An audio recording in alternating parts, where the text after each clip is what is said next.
Civil society group Open Secrets has revealed that South African companies supplied weapons to Saudi Arabia and the UAE before and after the civil war broke out in Yemen. The group says the National Conventional Arms Control Committee has failed to uphold the law. It should have prevented the export of weapons. Open Secrets says more than 42% of South African weapons exports went to Saudi Arabia and the UAE in 2015, 17 and 18. Over this period, these countries have led airstrikes that have killed and injured more than 17,000 people, according to the Yemen Data Project. Germany, Norway and other European countries have suspended weapon exports to the UAE and Saudi Arabia, citing risk of misuse. But Open Secrets says South Africa has yet to do so, even though it must, according to both domestic and international law. For more on this, I'm joined by Hennie van Vuuren, the director of Open Secrets. Hennie, we've been hearing about this for some time now, but tell us about what you've been able to confirm. Yeah, good morning, Jane. Open Secrets has been investigating the complicity of South African arms companies and certainly our institutions in this ongoing humanitarian crisis in Yemen. I think in your introduction you've talked about the impact, but I think we need to recognize the scale of the fact that by 2018 almost 85,000 children had starved to death in Yemen as a result of the war. It's estimated this year, there are about 15 or 16 million people that face starvation in Yemen. And so it is the world's most significant humanitarian crisis.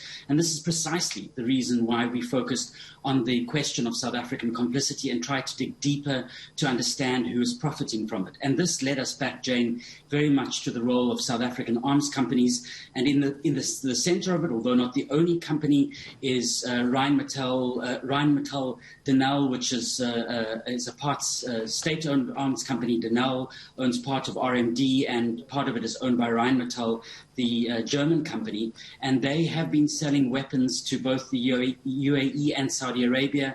And we believe that there is evidence, and that evidence has been collected by experts in Yemen, that some of those weapons have been used to target civilians. I mean, it truly is a horrific war, one that will never be won the way it's playing out now. And you know, you've highlighted some of the atrocities there. How are you able to ascertain the percentage of South African weapons used, and how do you know what sort of impact they have had? Yeah, it's a very tricky question. It should be much more transparent than it is, Jane. In part, we maybe just to pedal back a little bit, in the early 2000s, precisely because of the fact that South Africa had an intransparent, secretive process of exporting weapons around the world during apartheid, the democratic government said, well, we can no longer be complicit in human rights abuses as we have. We'll set up what's called the National Conventional Arms Control Committee, a regulator primarily made up by various ministers of DIRCO, of intelligence, of a range of other ministries who are responsible for reviewing requests from arms companies to export weapons, and then those would be approved. This is called the National Conventional Arms Control Committee. They are supposed to release reports annually or quarterly rather.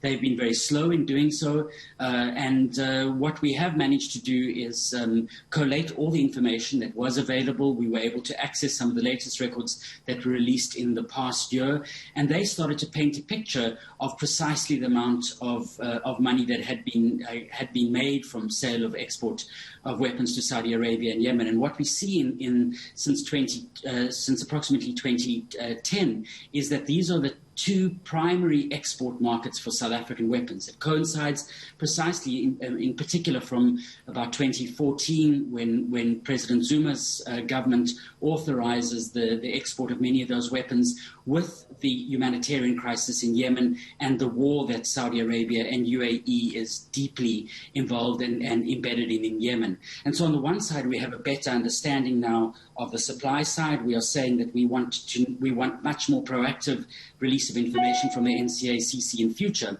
But on the other side, the information about the harm and the impact that we have in one particular instance, in fact, from a UN high-level panel who investigated some of the attacks on civilians, and in one instance, Jane, in the city of Hodeidah, they identified an attack on a hospital and on a fish market which killed 64 civilians, and amongst some of the shrapnel and the armaments that they found that had believed to have caused that attack were likely to have been made by RDM, by the South African company, and manufactured here on South African soil. Hennie, very briefly, because we've run out of time.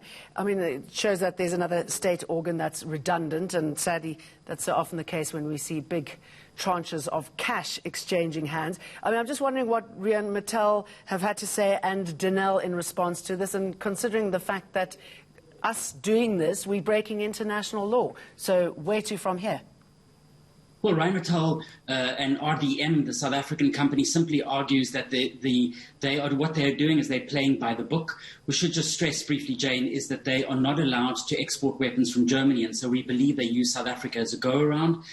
We need to see action now from the side of the South African government to reconstitute the NCACC, to, I think we would argue, to block the further sale of weapons. And this is not only this is fundamentally a question of human rights. This has resulted in the murder of people on the other end of the world, and those bombs and those munitions are being manufactured right now as we speak. So it is imperative that the South African government intervene, and the silence that we've seen since this information has been released is worrying, and we and others in civil society will keep up the pressure on our government to do the right thing and to stop the further export of weapons that will result in the further loss of civilian lives on the other side of the world. Well, keep up the good work, Hennie van Vuuren. Thank you.